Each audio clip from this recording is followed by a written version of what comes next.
देखिए आज कल जो है कल 1 वर्ष पूरा हो जाएगा और उसके उपलक्ष्य में आज हमने यहाँ पर भारतीय जनता पार्टी के सभी कार्यकर्ताओं के साथ हमने आज यहाँ पे एक बैठक ली, जिसके अंदर हमारे संसदीय क्षेत्र के कुरुक्षेत्र संसदीय क्षेत्र के जिसके अंदर पूरी कुरुक्षेत्र डिस्ट्रिक्ट,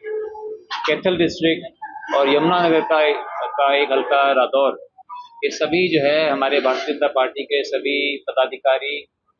कार्यकर्ता आज मिलकर के आज हमने जो पिछले 1 साल में देश ने हासिल किया माननीय प्रधानमंत्री नरेंद्र मोदी जी के नेतृत्व में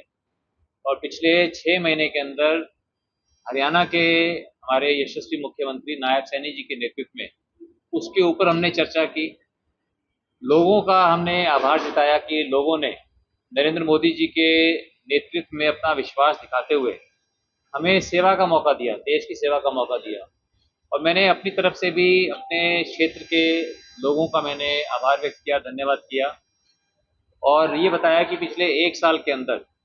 जो जो मैंने वादे किए थे, जो हमारी सरकार ने वादे किए थे, हम उन वादों को पूरा करने के लिए हम दिन रात लगे हुए हैं। जो जो उसके अंदर अभी तक हम कामयाबी हासिल कर सके उसके बारे में बताया और सभी के मन में ये बात थी कि हमारा देश अब पहले 2015 के अंदर हमारा देश की अर्थव्यवस्था विश्व के अंदर 11वें नंबर पे थी, फिर अभी 1 साल तक हमारी 5 नंबर पे थी और अभी 1 महीने से हमारी देश की अर्थव्यवस्था पूरे दुनिया के अंदर 4 नंबर पे आ गई है। जापान को पीछे छोड़कर हम 4 नंबर पे आ गए। इसलिए हमारा देश मजबूत हो रहा है और जो हमारे माननीय प्रधानमंत्री नरेंद्र मोदी जी का संकल्प है कि हमारे देश को एक विकसित राष्ट्र बनाना है 2047 तक, और उसके अंदर हरियाणा में मुझे पूरा विश्वास है कि नायब सैनी जी के नेतृत्व में हरियाणा 2035 तक एक विकसित राज्य बन जाएगा। और मेरा ये प्रयास होगा कि नायब सैनी जी के आशीर्वाद से, माननीय प्रधानमंत्री नरेंद्र मोदी जी के आशीर्वाद से कुरुक्षेत्र संसदीय क्षेत्र को हम 2030 तक एक विकसित संसदीय क्षेत्र इसको बनाएं और इसके अंदर बहुत विकास करें। इसके अलावा जो मैंने कहा था लोगों को कि मैं यहाँ पर कौशल विकास केंद्र स्थापित करूंगा, तो कौशल विकास केंद्र स्थापित करने के लिए उसकी पहल हो गई है, उसके लिए काम चल रहा है। अगले 3 महीने में आप देखेंगे कि अगस्त से ये चालू हो जाएंगे। जिंदल सिटी के अंदर एक छोटे रूप के अंदर काउंसलिंग सेंटर्स, और आज 18 पार्टनर्स के साथ, उसकी आपको अलग से हम डिटेल देंगे, 18 पार्टनर्स के साथ अलग अलग चीज़ों के अंदर जो मॉडर्न स्किल्स हैं, जिसके अंदर आर्टिफिशियल इंटेलिजेंस है, ऑगमेंटेड रियलिटी है और उसके अंदर काउंसलिंग, बहुत सी चीज़ें उसके अंदर प्रारंभ कर दी गई हैं और अगले 3 महीने के अंदर वो पूरी तरह से चालू हो जाएंगी। और आज बहुत खुशी की बात है कि इसका नाम रहेगा नवीन अवसर नवीन प्रयास के नवीन जिंदल फाउंडेशन ये सारे काम करेगी। और आज नवीन जिंदल फाउंडेशन एक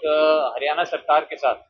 माननीय मुख्यमंत्री नायब सैनी जी की अध्यक्षता में एक हम MOU हम साइन कर रहे हैं उनके साथ कि बहलोलपुर में ITI है, बहलोलपुर लाडवा के अंदर एक ITI है, महात्मा ज्योतिबा फूले ITI, उसके साथ हम मिलकर के वहाँ पर उसको हम अपग्रेड करेंगे, उसको हम अत्याधुनिक उसको बनाएंगे। और ये एक प्रयास होगा कि पब्लिक प्राइवेट पार्टनरशिप का वो कामयाब होगा तो बाकी भी जितने ITIs हैं, वोकेशनल ट्रेनिंग इंस्टीट्यूट्स हैं, उनको हम कोशिश करेंगे कि उनको अपग्रेड किया जाए। माननीय प्रधानमंत्री जी का भी यही मकसद है कि जितने भी हमारे नौजवान हैं उनको स्किलिंग किया जाए। अगर हमारे नौजवानों के पास कोई हुनर होगा, अगर वो हुनरमंद होंगे, उनके हाथों में कौशल होगा, तो फिर उनको भटकने की ज़रूरत नहीं है, उनको अच्छी नौकरियाँ मिलेंगी, वो अपने पैरों पे खड़े हो सकते हैं। अगर कोई विदेश जाना चाहेगा तो वो बाइज्जत वीज़ा लेकर और अच्छी नौकरियाँ उनको विदेशों में भी मिलेंगी। तो ये हमारा प्रयास है और इसके अंदर काफ़ी कामयाबी भी मिली है, इसलिए मैं बहुत आभारी हूँ हमारे भारतीय जनता पार्टी के जितने भी वरिष्ठ नेतागण हैं, पदाधिकारी हैं, जितने भी हमारे जिला के अध्यक्ष हैं, सभी का मुझे बहुत आशीर्वाद, मार्गदर्शन समय समय पर मिलता रहता है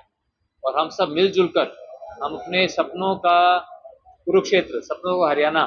बनाने की राह पर चल रहे हैं।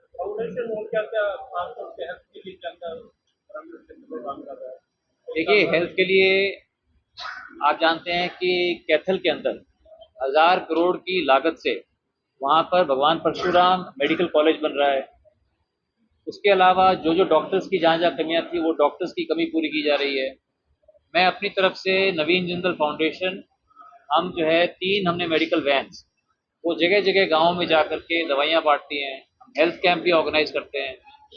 कहीं हम आँखों के कैंप ऑर्गेनाइज कर रहे हैं। तो जितना कुछ हो सकता है हम इम्प्रूवमेंट करने की कोशिश कर रहे हैं, उसके अंदर हमें बहुत कामयाबी भी मिल रही है। के लिए हमने जगह जगह जहाँ जहाँ गाँव के अंदर जहाँ पर जिम बनाने की जगह है तो वहाँ पर हम जिम का सामान दे रहे हैं। करीब 30-40 जगह जा चुका है और बाकी भी सारी जगह धीरे धीरे करके पूरा सब जगह कवर करेंगे, क्योंकि देखना कि किस कंपनी से सामान लेना, क्या उसका एक्सपीरियंस रहा, कैसी उसकी क्वालिटी रही। अब सारे कामों के अंदर हम गति पकड़ेंगे, सारी जगह स्पीड पकड़ेंगे। इसके अलावा खेलों की किट देना, जो कुरुक्षेत्र के अंदर द्रोणाचार्य स्टेडियम है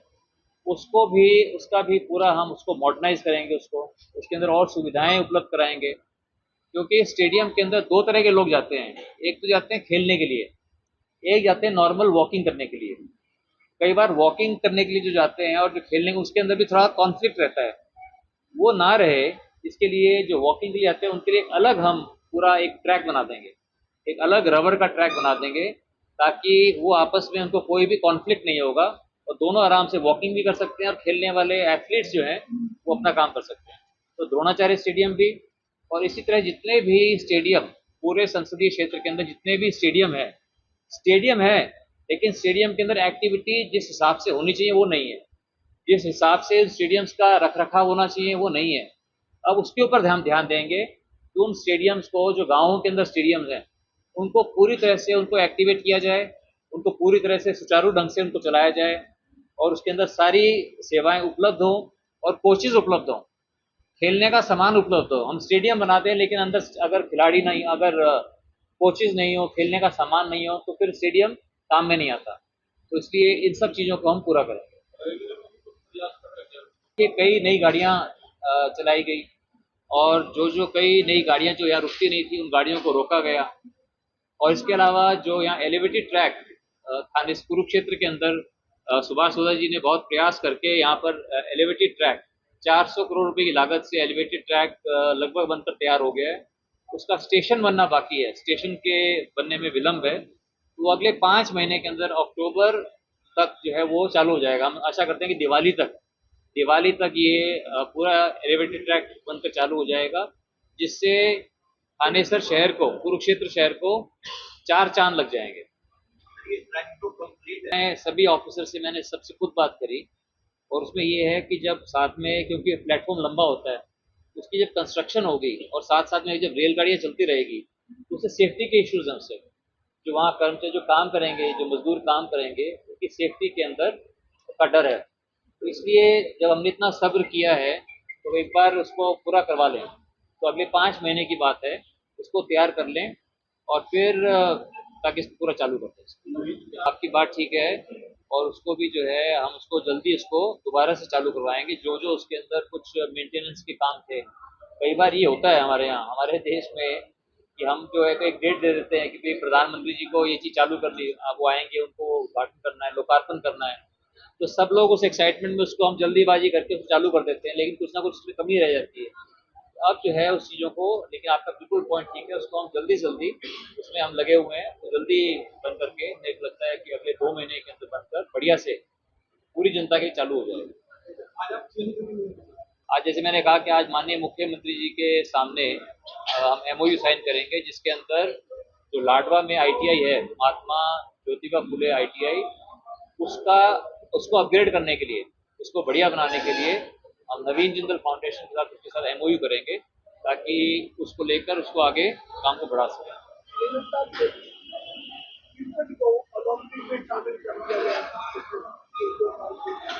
यदि किसी ने बात नहीं की, क्योंकि हमारे देश में सारी जगह क्रिकेट जो है ना, हर गली के अंदर,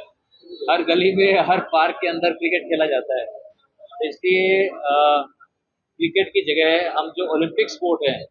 जो ओलंपिक्स में खेले, उनको हम ज़्यादा बढ़ावा देने की कोशिश करें, क्योंकि क्रिकेट में तो पहले ही बहुत बढ़ावा दिया जाता है, बहुत क्रिकेट के अंदर बहुत पैसा है, पूरी मीडिया भी क्रिकेट की तरफ ध्यान देती है। जो आज पहले से ओलंपिक खेल हैं, चाहे वो रेसलिंग है, जूडो है, एथलेटिक्स है, बास्केटबॉल है, फुटबॉल, जो जितने भी हैं उनको हम ज़्यादा ध्यान देने की कोशिश कर रहे हैं। लेकिन हाँ, जब क्रिकेट आ जाएगा ओलंपिक्स के अंदर, जब आ जाएगा तब उसके लिए भी हम बात करेंगे। नहीं नहीं, जब अभी नहीं हुआ, अभी नहीं हुआ, जब हो जाएगा तब करेंगे उसको, अभी तो नहीं है। ठीक है जी। और आप सबका मैं